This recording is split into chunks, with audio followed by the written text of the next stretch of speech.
Grandpa! Welcome back, everybody. And they're talking, but we don't hear it. There's still the Earth Crystal! Yeah, we already covered this. But where is it? Don't know, but we've got to find and protect it. And to do that, we need... a ship? The fire ship, right? Yeah, but without the fire crystal, we'd have to rely on firebenders. Grandfather, take a look at this. Holy crap, it's the Zuko comic! Oh, where'd you get... Oh, it just might work. Mid, you've done it! I'm sorry, Mead! I know who you are. We've no time to lose. Right! Welcome back, everybody, to Final Fantasy V, and it looks like Sid and Mead have a plan. And I guess they're sharing it with us, but they're not really saying. But I have a feeling it has something to do with the fire ship. So I guess I know where we're going now. And every time I say fire ship, like, the first thing that comes to my mind is, like, Fire Nation. I could make a dozen Avatar jokes right now, but I'm not going to. Except this one concept. If M. Night Shyamalan Ding Dong thinks he's going to get a second Avatar movie off the ground, yeah, that's my response. Alright, so people might have noticed we did play the piano. This is actually something to unlock abilities for the dancers and the bards. So I will try and do them to the best of my ability. They're basically status ailment kind of things, so don't worry too much about that. And now we are to the fire ship, and Mead is here, so we already are in the right place. Oh, yeah, go ahead and do that.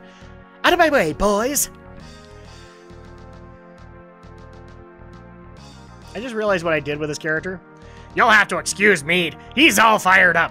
Yeah, I just made him sound like a she, but that's okay. Why don't you rest below until we get her started? Uh-huh.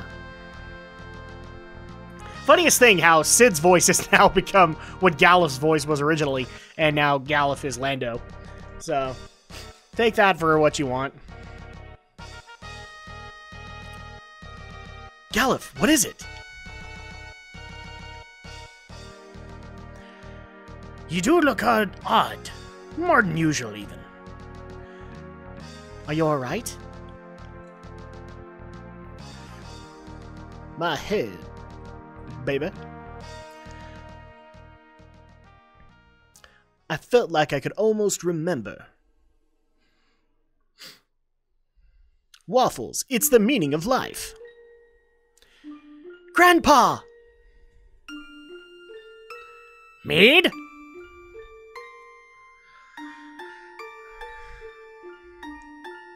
Grandpa!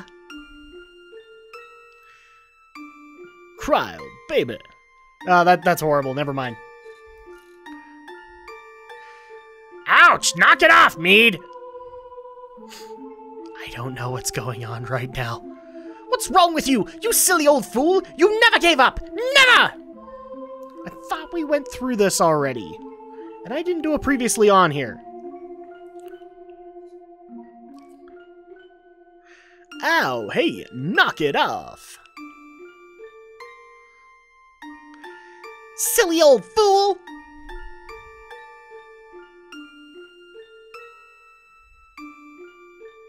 Okay, weird.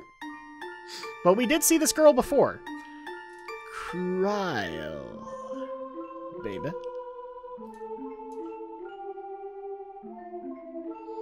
Caliph, snap out of it! Did you remember something? No, baby. I was just daydreaming. I'm not from this earth. I'm an alien, baby. I'm from Cloud City. I came by meteorite from another planet to stop the evil spirit we'd sealed away. On our planet, sealed up 30 years earlier, from reviving itself.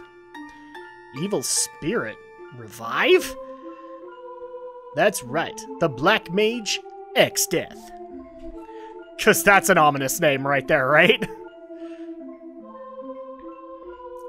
Oh, flashback. No doubt about it, the power of the 4 crystals is gathered here, baby. Then let's use their power to seal Exdeath up here.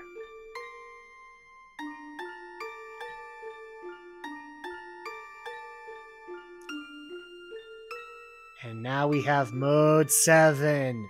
Mode 7!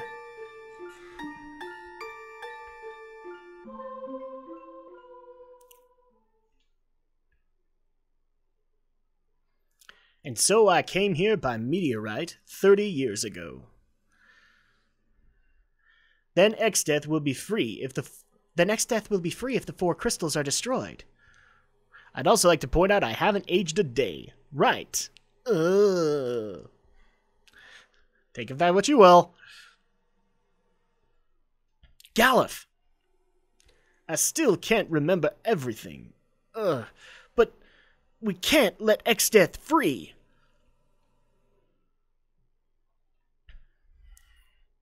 Galuf! I'm alright, baby.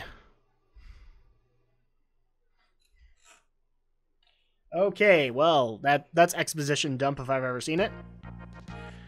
Alright, so we come back out, and oh look, Sid and Meat are sleeping.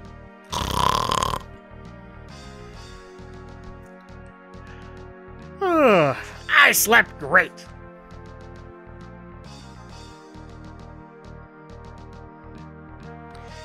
I slept great. Sound familiar?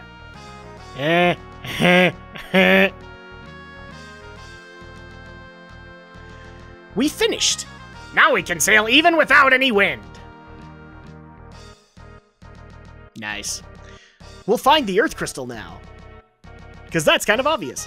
Good, we're counting on you. We're going to the Library of Ancients. Because we got more book horrors to fight. There might be some clues there.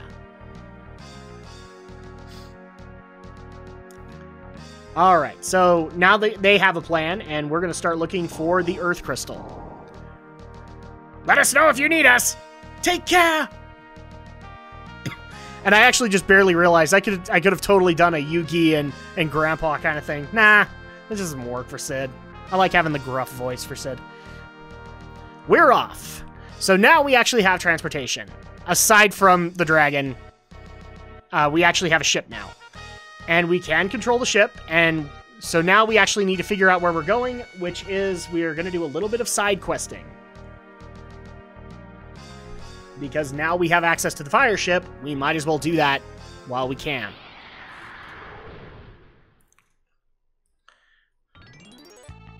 So while we are making our cruises in the various far-off lands, now would actually be a good time for me to give yet another update on the games that I've been playing over the past week, because it's been 3 weeks since I've actually made an update. I've just recently put up Part 8, but now I actually did have a couple of others to talk about. First of all, Dragon Age Origins. So I finally got to the Awakening expansion DLC that came out for that game, and I'm enjoying the premise of it so far, because the whole premise of it is now the Darkspawn are actually being controlled by something other than the Archdemon or a dragon, or at least that's the premise of it. And in fact, I've gotten far enough along that I've actually seen a Darkspawn that talks. Usually they just hiss or something like that, and so it's interesting, a talking Darkspawn. It's almost like they're gaining their own sapience. Intriguing. So here's actually our first stop. We're going to stop off in one of the remote villages that can actually provide us with some interesting magic and gear. But yeah, back to Dragon Age. So I'm still in Vigil's Keep, but so basically my keep for my new Grey Wardens got attacked by these smarter Darkspawn, and so I had to clear out the castle and save whatever Grey Wardens I could. I also got a new party. Not quite. I actually did reacquire Oghren. I don't know if that's a random thing or if you can get some of your other characters, but I got Oghren, the dwarf, and so that was interesting. So he's now a Grey Warden, and I basically started up the whole quest to figure out why we now have these smarter Darkspawn, and where they're coming from, and also make sure that they can't attack Vigil's Keep anymore, plus actually go into the land of Orlais and see if I can figure out where some other Grey Wardens are that might be able to help us. Right now, I've got to say, given the urgency that the expansion started off with, and I'm going to say expansion because that's what they call it, it is interesting. You know, the fact that I don't have access to my immediate party.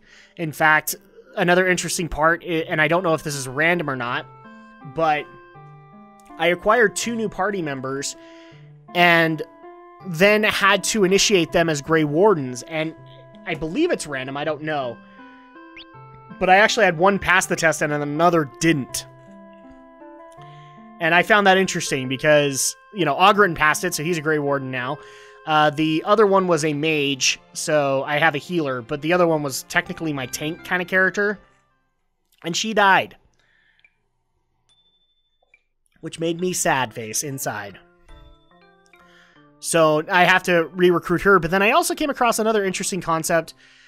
So people might remember when I talked about the whole vengeance plot that began my quest in the game itself, and how I had to go take on Arl Rendenhau and get my revenge for him slaughtering my kingdom, so to speak, because I was a prince there. At least that was the story that I followed. And the one person that I came across was a thief, but it just so happened to turn out that he was Rendenhau's son that was off traveling. So he's got kind of this vengeance plot with me, but I want to say I did this out of vengeance, but it actually intrigued me that it allowed me the option, is that I actually could make him a Grey Warden, and he would have to basically do community service with me. And so I decided to go that route. People can call me a jerk if they want, but I just looked at that and went, that actually would be appropriate. You know, I had to kill your dad, so might as well put you into, not servitude, but basically, you know, here's your community service. You have to help the Grey Wardens. So I did it. People can say I'm cruel. I don't care. But I found that as an interesting twist. I don't know if it happens with any of the other origins, but that was intriguing to me. And so, yeah, I've begun my quest of going into Orlais and doing a bunch of other side questing to improve Vigil's Keep, as well as get the best weapons and armor and new recruits for the Grey Wardens, which I liked the whole prospect of that. That was pretty cool. That I basically had to look at this from the angle of, well, according to the canon of Dragon Age, Alistair, even though I made the choice to keep him in the Grey Wardens, he does go and be king. So at that point, he is not part of my Grey Wardens anymore. I have to start from scratch. I thought my party members would join me, but apparently not. At least according to the Awakening DLC, they didn't. But I found that at least interesting and engaging enough that I want to see this expansion through, and then probably finish up with its DLC. And I also like the whole concept that, you know, we kept getting hints at the Kingdom of Orlais with Leliana, and now I actually get to answer those questions of what Orlais is like. And if it's like Assassin's Creed, I'm going to laugh. But that's Dragon Age. So the other game that I was actually able to play a little bit is, I got a little bit further into Borderlands 2, and I got far enough that I am now in Sanctuary. I finally met up, not necessarily. I was supposed to meet up with Roland, the soldier from the first game, and I unfortunately wasn't able to meet up with him because he's been kidnapped. Presumably, I'm guessing by Handsome Jack, but the game is pointing me in the direction of a person called the Firehawk.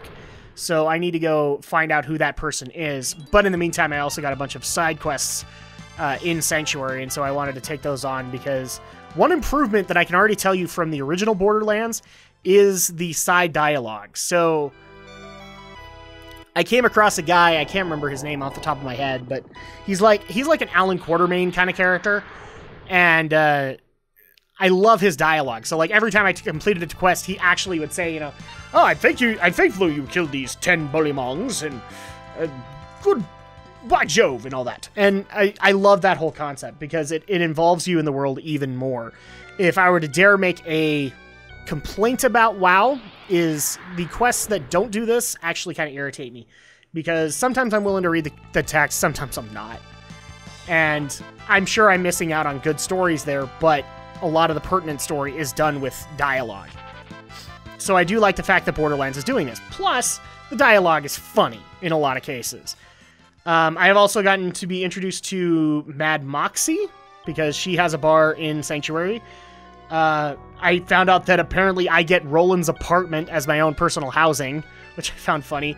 And I think it was Professor Tanis, now resides in Roland's house with me, even though she doesn't really like me or care. I also did a quest that made me laugh. You had the option to turn it into either Claptrap or to the Alan Quartermain character. Then, depending on who you turned it into, you'd get a different reward. And Claptrap was offering a shotgun, and the other guy was offering a sniper rifle. Appropriate, for hunting. But I'm playing a Gunzerker, so like neither one of them looked remotely interesting to me, at least right off the bat. So I was like, well, a shotgun I could probably use, a sniper rifle probably not.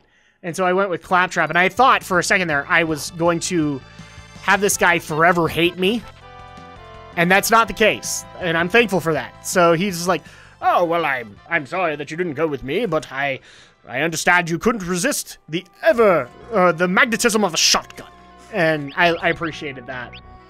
I also appreciated that they tried to integrate the Volt Hunters way better in this game. Also bringing back older characters like Marcus, who was the storyteller in the first game now, and also the gun vendor. But now he's kind of your gun tutorial. He teaches you about elemental damage and how that works. Overall, I'm enjoying the game. It's hilarious. I love the whole concept of Handsome Jack chiming in here and there to taunt me and say how idiotic I am. And I loved it when he came in over the speaker on Sanctuary. It was like, "Dear bandits of Sanctuary, you can either surrender or I can blow you to smithereens. Handsome Jack out." And I was like, yeah, this is a villain that I'm going to get to enjoy. And I'm totally happy about that. So whoever I actually want to look up who played Handsome Jack, because I think he's done a really good job of being a love-to-hate kind of villain. Just because of the fact that he's constantly taunting me. And it's always funny. It's funny enough that I actually, when I see him come up on my screen, I just stop. I just stop wherever I'm going, and I just listen to it, because it's going to be funny to some extent. People might have noticed in one of the Geek News episodes I referred to Butt Stallion, which is his diamond-encrusted unicorn. Oh my gosh. And it's actually in the game. I haven't seen it yet, but I actually looked it up on the Geek News episode. I was like, really? There's a diamond-encrusted pony called Butt Stallion. Yeah, that seems appropriate for geek humor. But right now, I am enjoying Borderlands 2 way more than Borderlands, so a lot of people were right in that regard. Just because I think at that point, Gearbox learned a lot of the problems of Borderlands 1. They tried to fix it with the DLC for it, but now it's completely refined. So I'm looking forward to finishing Borderlands 2, going into the DLC, and also going into the pre-sequel and Tales from the Borderlands, because that, I believe, is complete now, which I'm always happy about. I don't like going in episode to episode. I think the last one I did was Wolf Among Us, and that was just because Telltale had earned that. But I looked at Tales from the Borderlands and went, well, I can wait, because I want to see the Borderlands 2 story before I actually jump headfirst into that concept. So I'm happy to say that I'm that far into Borderlands 2. I don't know how far that is, but we're going with it. Sadly enough, that's actually kind of most of the updates that I have. Just because with a baby, you can't really play games all that much. I know that the stereotype is, well, you do a bunch of 3 a.m. wake-up calls and stuff like that. Well, you do, but also the baby takes up a lot of your free time. And so where I am planning on getting a little bit more gaming done over the weekend and things like that, and I'm getting to a point where I can kind of plan things around nap time, it's just going to take me some time to get back to it. But I'm also thankful to say that my big list of games is very small now. And I'm so happy about that, because I don't know how many times I looked at that list and just went, I need to get into this. And, well, you guys provided me a motivation, so thanks a lot. Now, I actually haven't been talking about the game, so we actually just barely went through Jakol Cave, which does provide a couple of upgrades, and also changes the story a little bit. So if I freed Werewolf, there is a chest that's missing that actually does have a kind of a good weapon, but oh well, I freed Werewolf, so I can't really complain. It was my doing. It was me! But I'm trying to think of any other things that I can update on. Not really. I haven't really been able to watch any TV or anime or anything like that. Baby takes up a lot of time, guys. I'm not gonna lie. It does. And I love my baby girl. I really do. But, well, you have to pay attention. And so I can't just, like, move over to watch a series that I'm engaged in because I want to be able to give it my 100%. And also, I've been doing a lot of catch-up because the last couple of weeks, getting the baby home, we actually weren't recording. So me and Alex and Andrea were doing a bunch of catch-up on things like Knack. And, we were trying to finish up Braid because that just barely launched up onto Drak and Shadow. And that's actually a new segment, so I recommend wholeheartedly if you guys want to see it. It's called Indie Spotlight. It's basically us taking on indie games. And I'm so happy that we're doing that because overall, I tend to give more credit to indie developers now than I do to mainstream developers. Mainly because a lot of the mainstream developers that I like are leaving their companies, so I don't... And mainly because the companies are being jerks. So I don't want to give them any kind of credit, so to speak. But at the same time, I'm loving what the indie community is doing with concepts like Shovel Knight and Shovel Knight, Freedom Planet, where I've been playing that a lot. And then also Shantae has been urged by the Shadow Blazer from me a couple of times. So it's been busy, and I'm happy to say that we've got quite a roster for you guys, but you guys will get there when you get there. I'm not trying to be all secretive, but you guys can watch Braid, and we do have a couple of other main events happening the rest of this year on the Saturday uploads, and obviously we are still doing Zelda Ocarina of Time. Dot Hack Outbreak actually just barely finished, and now we're working on Phantasy Star 4 End of the Millennium, and Pokemon Crystal is actually getting ready to finish, so that's going to be awesome. And we've actually gotten to the next main part of the story. Here comes another quake! Which is Crescent Island. And Earthquakes is the story. Hey, the ship! Oh, no, you better not. It's sinking! No! No! I just barely got that transportation! Are you kidding me? I lost it already! Well, now I'm shipwrecked. I'm marooned on Crescent Island. Great. Well, this is not going to help. Well, let's go talk to people, I guess. We get a lot of earthquakes on this island. Really? Every time one comes, a mysterious whirlpool appears. Was your ship swallowed up in the whirlpool? That's too bad. Douche. I don't usually use that language here, but... Ooh. Okay, so we can use the inn here, which we probably will, because that sounds like a good idea.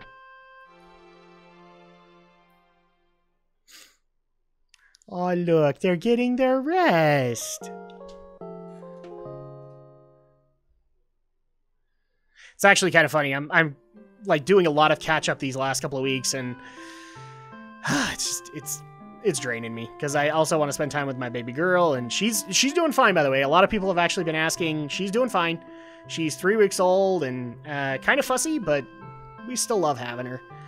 At some point, actually, somebody did ask if I'm ever going to show her on a live stream or whatever.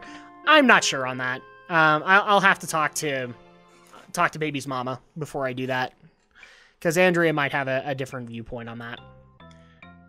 So I don't want to say no, but I also can't say yes, because she's not just my child; she's also my wife's child. So, oh look, I can play the piano now. I'm so proud of myself.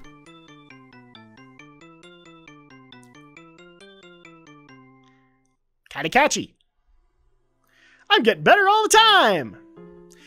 Alright, and with that, we're going to go ahead and end this part. So when we get back next week, or rather this week, because I am that far behind, we will go further into the story on Crescent Island.